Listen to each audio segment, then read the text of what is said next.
Eh bien, salut les amis, c'est Vicky. Aujourd'hui, on se retrouve pour la présentation sur ma chaîne de la prochaine mise à jour Pilot Training Flight Simulator sur Roblox, bien sûr. Alors, justement, je parlais d'une toute petite mise à jour, mais qui arrivait même pas sur la dernière mise à jour. C'est un petit écriteau. Vous aimez le jeu, laissez un pouce vers le haut, donc un like, qui est apparu donc sur le menu principal. Mais aujourd'hui, on va pas tellement parler de ça, on va parler plutôt de PERT. Puisqu'en effet, PERT va être remodelé dans la prochaine mise à jour. Alors, ne vous extasiez pas trop, la mise à jour, elle va concerner uniquement l'aéroport international de Perth, qui se trouve d'ailleurs dans la vraie vie en Australie, sur la ville de Perth. Donc, le reste de l'île, y compris l'aérodrome de Lukla qu'on voit là-bas et Seahaven, là-bas, vont rester normalement, hein, bien sûr, tel quel. L'aéroport sera maintenant plus semblable à celui, au véritable aéroport de Perth dans la vraie vie, et il sera dans un thème plus gris que l'actuel. Il s'étendra d'ailleurs de ici jusqu'à là, à peu près. Et il y aura une nouvelle antenne ici, une nouvelle extension. Il y aura également plus de portes. Alors on est actuellement à 6 portes avec passerelle et 4 portes avec débarquement au sol, ici et ici. Donc maintenant il y en aura une vingtaine, une bonne vingtaine. Et je ne vous ai pas encore parlé de la deuxième partie de l'aéroport qui sera là-bas, mais ça va venir. Les voies des véhicules au sol passeront maintenant en dessous des passerelles des voyageurs, avec notamment des panneaux indicateurs de hauteur. Donc, je ne sais pas si vous voyez les passerelles juste ici, avec les voies des véhicules au sol. Maintenant, il y aura des petits écriteaux comme ça rouges avec écrit la hauteur. Et d'ailleurs, quand on sera par exemple avec le camion de restauration, il faudra éviter les parties trop basses. La station du personnel au sol, qui est actuellement ici, va être bougée, donc elle sera plutôt en dessous du terminal. Elle sera plus grande. Et elle comportera un accès direct avec le terminal. Le niveau du terminal a été également globalement rehaussé. Là, vous voyez qu'on est quand même assez bas au niveau de l'horizon, enfin, on est assez proche du sol. L'aéroport, enfin, le niveau terminal, en tout cas de l'aéroport, sera un petit peu plus rehaussé. Et on a également à l'intérieur, cette fois, des panneaux indicateurs pour les voyageurs qui ont été ajoutés. Et ils sont eux aussi inspirés de ceux de l'aéroport international de Perth dans la vraie vie. Donc c'est des panneaux avec écrit par exemple pour la porte 1, à côté de la porte 1, il y a un grand panneau qui est visible de loin avec écrit Gate 1, boarding avec une flèche. Voilà. Alors je pense que j'ai un petit peu tout dit pour le terminal 1, parce que oui, il va y avoir également un autre terminal. Alors ce sera un terminal domestique, beaucoup plus petit, cette fois complètement au ras du sol, hein, qui sera donc plus situé ici. Avec juste en face d'ailleurs des places comme ça de parking qui seront, il y en aura 8 ici et 4 ici je crois, voire même peut-être plus, hein, non je crois 4 ici, 4 ici, voilà. C'est peut-être ce que j'ai dit, non j'ai dit 8 et 4, non c'est 4 et 4 pardon. Plus aussi quelques petites portes ici, alors encore une fois sans passerelle mais en face du terminal 2. Donc voilà, ce sera un terminal domestique. On pourra tout de même faire apparaître des avions de ligne, mais ce seront des avions de ligne plus petits tels l'Embraer 190, l'Airbus A320 ou le Boeing 737. On a également la tour de contrôle de Perth qui va être bougée et qui se situera donc plus vers ici. Voilà. On aura aussi l'entrée des deux terminaux. Donc le terminal 1 qui aura pas bougé, peut-être un petit peu plus là, et qui sera beaucoup plus grande avec une rampe d'accès, etc., etc. Des longs, comment dire, enfin beaucoup d'espace pour l'enregistrement. Et pareil, mais un petit peu plus petit avec de beaux piliers d'ailleurs pour l'intérieur. Enfin, je sais pas trop si vous comprenez ce que je veux dire, mais pour le terminal 2, le terminal domestique. Alors malheureusement, je voulais vous montrer ça dans le serveur de test de pilote de formation de pilote, de Pilot Training Flight Simulator tout simplement, mais il n'est actuellement plus accessible. Donc voilà, je suis désolé, j'ai fait cette vidéo peut-être un petit peu trop tard. Pour ce qui est du reste de l'aéroport, la piste 33 qui est juste ici, je crois que c'est la 33, non c'est la 13 pardon. Non, c'est la 33, c'est ça. A été légèrement agrandie. Et il y a maintenant les portes cargo qui ont été légèrement bougées, qui sont un peu plus vers là. Et une route qui fait une route de personnel au sol, hein, qui fait tout le contour de l'aéroport, en passant notamment par là, et qui revient là. Alors maintenant, j'ai terminé pour Perth. Voilà. J'ai fait le plus gros. On va maintenant aller sur Orenji. Je ne sais pas si vous voyez, mais sur l'île d'Orenji, enfin en tout cas dans la zone de l'île principale d'Orenji, il y a une petite île qui est là, qui est un peu inutile, où il n'y a vraiment personne. Et bien cette île, elle va bientôt être remodelée. Elle va d'ailleurs avoir un nom, Bird Island, donc l'île des oiseaux, qui est d'ailleurs une vraie île qui se situe aux Seychelles. Elle aura une piste en herbe. Alors je vais spawn à Tokyo International, voilà, pour qu'on voit où elle est. Alors elle est juste en face, on la voit, hein, elle est là-bas. Alors il y en a deux, hein, il y en a une qui est juste là, mais voilà, c'est celle là-bas dont je parle, donc elle sera beaucoup plus plate, là elle est assez vallonnée quand même. Donc voilà, Bird Island. Alors sans flex, moi j'y suis passé pas très loin de la vraie, donc parce que oui je suis déjà allé aux Seychelles, mais je suis jamais vraiment allé sur Bird Island, mais je suis allé quand même pas très loin et il y a beaucoup de tortues, des tortues de mer comme des tortues de terre, et d'ailleurs il y aura sur cette île un nouveau badge avec des tortues de terre où on pourra aller, voilà. Il y aura également donc un hangar ouvrable avec porte ouvrable et des petits bâtiments avec notamment un feu de camp. Alors, je vais aller vous montrer maintenant la partie un petit peu avion de cette mise à jour. Alors, si je vais sur un générateur, vous voyez que si je vais dans avion en ligne, on a le Douglas MD-11. Alors, je vais prendre KLM parce que c'est une compagnie que j'aime bien. Voilà le MD-11 qui est un petit peu vieux, hein, c'est un modèle de 2019. Dans le jeu bien sûr, hein. Mais bon, dans la vraie vie aussi, il est assez vieux. Alors voilà, le MD-11, il est assez gros par rapport au DC-10, je vais en parler juste après. Ils ont donc tous les deux 3 moteurs, mais les moteurs du DC-10 sont plus petits. Différence également entre les deux, le MD-11, il a des ailettes en bout d'aile et pas le DC-10, et il a également 3 trains d'atterrissage principaux, alors que le DC-10 n'en a que 2. Pourquoi je vous parle du MD-11 et du DC-10? C'est tout simplement parce que dans un sondage pour choisir le prochain avion qui va être ajouté au jeu ou remodelage, Orange 1, 2, 3, 4, 5, le créateur du jeu, a donc lancé un sondage et c'est le DC-10 qui a remporté le plus de votes, suivi du remodelage de l'A10 Warthog Turtlebot 2 et également de l'A400M. Et ensuite, on était sur du BF146 et le DC3. Mais voilà, c'est le DC10 qui a remporté. Et on va justement aller voir. Alors, je vais quitter le jeu. Je vais aller dans Aircraft Development. Je vais aller sur mon petit serveur privé. Donc voilà, c'est ça dont je voulais vous parler. Vous voyez que voilà, le serveur de test de formation de pilote, il est fermé. Voilà, il est indisponible.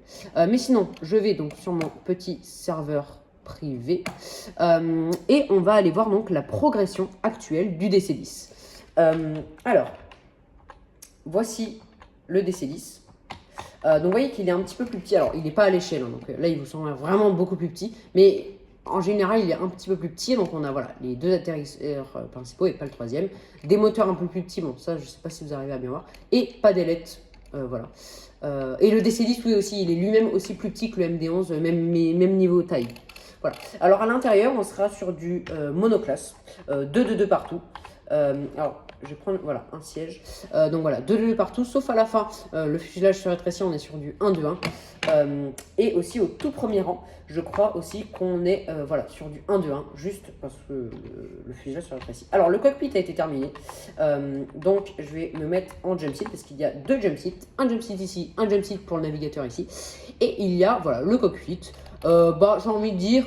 C'est assez classique, on revient sur des choses qui ont été faites directement par le créateur et pas des images, j'ai envie de dire, copier-coller, par exemple de PFD, de ND, de ICAM Duo, ICAM Duba, enfin bref. C'est un peu compliqué ce que je dis, mais voilà. Donc voilà, on est assez sur du classique, mais bon, les cockpits sont quand même très bien faits. Alors au niveau des livrets, j'ai fait un petit peu mes recherches et normalement on devrait avoir les livrets Air France, United, Lufthansa, Delta. Et on devrait également avoir une livrée cargo, Fédéral Express, avec notamment animation cargo. Bien sûr, une livrée blanche aussi, et d'ailleurs pour les compagnies aériennes aussi, une livrée blanche. On aurait peut-être aussi une livrée tanker de l'US Air Force et une livrée aussi bombardier, alors pas d'eau, mais de produits retardants, donc voilà, pour les pompiers de l'air. Voilà. Et c'est pas tout hein, pour ce qui va arriver dans cette mise à jour. On a également le PTFS pardon, qui arrive sur console. Donc voilà. Alors, j'ai pas de console, donc je peux pas vous montrer. D'ailleurs, de toute façon, le serveur de test de formation de pilote, il est fermé, indisponible. Mais voilà. Alors, ce sera un petit peu plus différent, notamment au niveau de la sélection des îles, ou aussi, vous savez, quand vous voulez choisir les contrôles, bah, ce sera un petit peu plus différent aussi. Parce que les contrôles ne sont pas les mêmes entre clavier souris et entre contrôleurs. Console, voilà, mais on dit contrôleur, je crois, Non, c'est ça? Non, on dit console, bon, bref. Non, contrôleur, je crois que c'est pour le manche, non, je sais pas, en fait. Le joystick, non, je sais pas. Désolé. Mais voilà. Donc ça arrivera sur PlayStation et Xbox, il me semble. Voilà. On aura également, alors ça, bon, je vais pas retourner sur PTFS pour montrer ça, mais vous savez, quand vous choisissez vos avions, donc quand vous allez sur un spawner, vous avez, bon, alors il y aura une commande un peu plus rapide avec un petit en haut à droite rechercher, et vous taperez, par exemple si vous tapez Airbus, bah, vous aurez tous les Airbus, enfin en tout cas tous les avions qui commenceront où il y aura Airbus dedans, donc bah, vous aurez tous les Airbus en l'occurrence. Et voilà. Il y a des petites choses aussi en plus qui vont arriver, mais bah, je les ai oubliées, donc c'est des trucs pas très importants, je pense. Voilà. Pour ce qui est de la date de mise... Ah oui, aussi le DC-10 sera gratuit. Hein. Ça, c'est quand même important. Comme le MD-11 actuellement. Et d'ailleurs, on ne sait pas trop ce qu'il adviendra du MD-11. On pense qu'il va rester, parce qu'il est quand même assez différent du DC-10. Mais il va peut-être être supprimé, ou alors il va peut-être être remodelé plus tard, on ne sait pas. Alors, cette mise à jour, elle sortira le 28 novembre, ça a été confirmé, donc c'est dans pas longtemps, hein, on est le 25. Donc franchement, ouais, ça arrive dans 3 jours. Voilà. Oui aussi, il y a les physiques des hélicoptères qui vont être un petit peu changées aussi, un petit peu améliorées. Voilà. On a également, oui, dernière chose, il y a Orange 1, 2, 3, 4, 5, donc le créateur du jeu, qui a dit que, en fait, il a fait un leak sur la prochaine mise à jour, donc celle-là, hein, mais ça correspond pas du tout à ce qu'on a actuellement, donc il y a encore peut-être un truc supplémentaire, et il a quand même fait un leak donc d'une zone rose, il a mis du rose. Il a fait une photo, une capture d'écran de ça, donc sur quoi il était en train de travailler pour cette mise à jour. Et il faut savoir que cette zone rose, j'ai réussi à l'identifier. C'est, je peux pas trop vous la décrire, mais en gros, pour éclaircir, c'est un peu bizarre, mais Roblox, c'est comme ça, pour éclaircir la zone de l'USS Carrier, donc le porte-avions, un des deux, enfin, on a un porte-avions et un porte-aéronef dans PTFS, mais en tout cas, le porte-avions USS, donc américain, le Gerald Air Force, il y a une zone rose en dessous qui est faite a priori, bon, je l'ai appris avec cette mise à jour, avec ce leak, qui est faite a priori pour éclaircir la zone. Et donc, il a envoyé un leak de ça.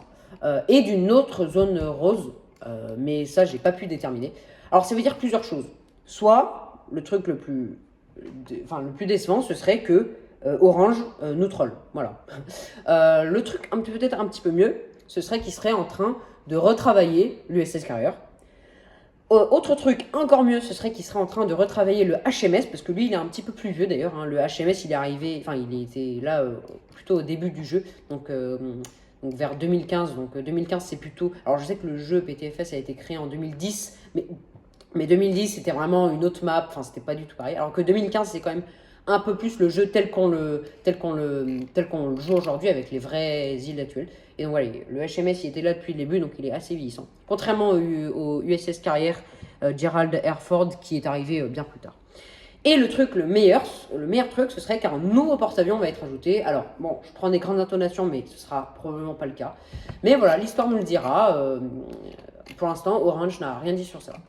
Alors, il vient aussi de sortir une vidéo, désolé, mais après, c'est vraiment la fin de cette vidéo. Hein. Mais Orange, 1, 2, 3, 4, 5, le créateur du jeu, vient aussi de sortir, mais il y a 30 minutes, mais vraiment, hein, je vous assure, à l'heure où je fais cette vidéo, il vient de sortir une vidéo sur qu'en gros, il avait des petits problèmes avec